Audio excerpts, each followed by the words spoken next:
world. I am Morgan. So first I want to position myself for everybody. I am an American citizen. I'm only an American citizen. I don't hold any other citizenship. My husband is Palestinian-American. He has both a Palestinian ID card and passport and an American passport. And my children are also dual citizenship, whatever that means to be a citizen of Palestine, because Israel controls our borders. So, because of COVID-19, tourism around the world has come to a halt, and Israel closed its borders multiple times.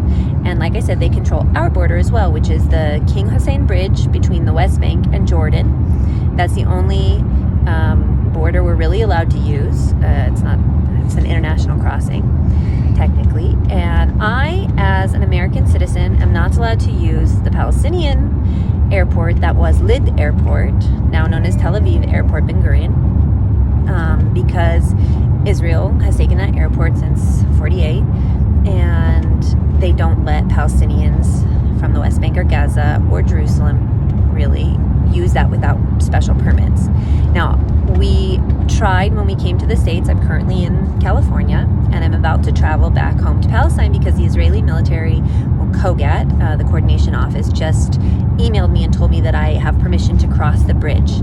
My husband is already in Palestine at our home in Ramallah, and I'm with my two children in California at my mom's house. I have been here for months waiting for the Israelis to issue me a permit, not a visa, a permit to use the bridge and enter the West Bank. I actually have a valid visa to be there already.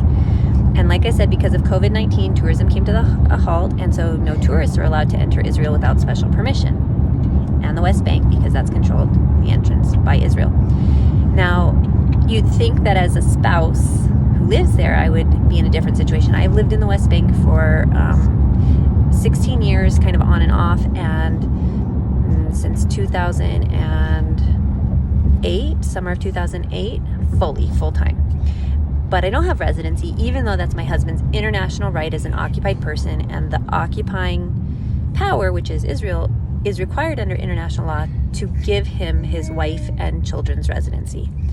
So they've denied him that right, and that means that I have a visitor's visa that's issued by the Israelis every 6 months, and I am officially a tourist in my home all these years. So as a tourist in my home, yeah, let's wait to tell people that. We'll show them once we get home. We'll take everybody on a little tour and we'll put it all together in one big video, okay? As a tourist, I need a permit to enter Israel right now. And they also are extending that to the spouses of Palestinians who want to enter the West Bank. They also need to issue you a permit, special permission issued by the Israelis to cross the bridge that is the international connection from Jordan through the Israeli-controlled space and into the Palestinian-controlled West Bank. Partly controlled West Bank. Partially controlled West Bank.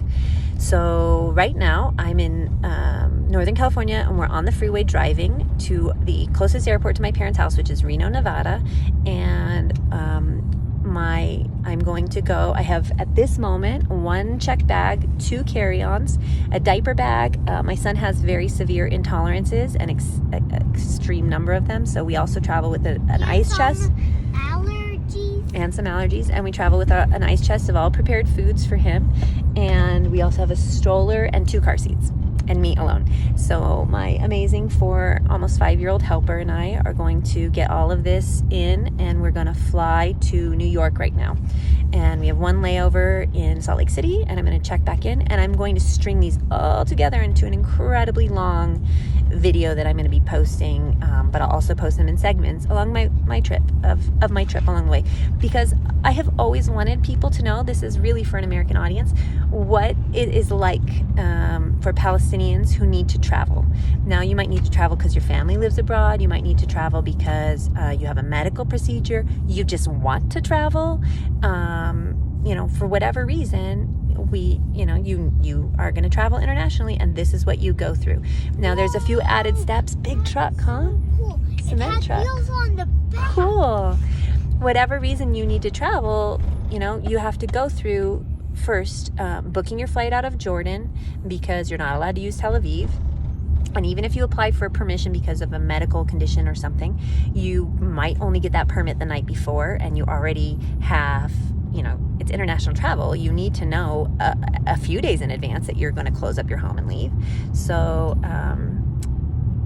you go through Jordan. So you have to go in a taxi to the bridge. You have to cross the bridge, which is a 2-bus experience.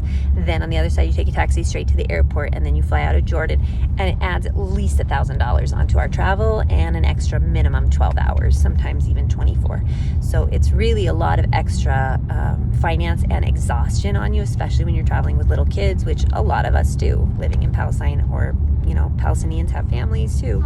So we are, like I said, we've been in the States. We've been stuck here basically, thank God, at my mom's house, but it's been hard. My husband missed his baby's first steps and her first birthday, and he went back to take care of our business, and we've just been waiting on this permission, which just came through in the email, confirming that we get to go home again. So we are on our way, and we are in the car going to the Reno International Airport to fly to New York, where we will stay for a day before catching our international flight through Dubai to Jordan, so that we can take a taxi to the bridge to cross into the West Bank.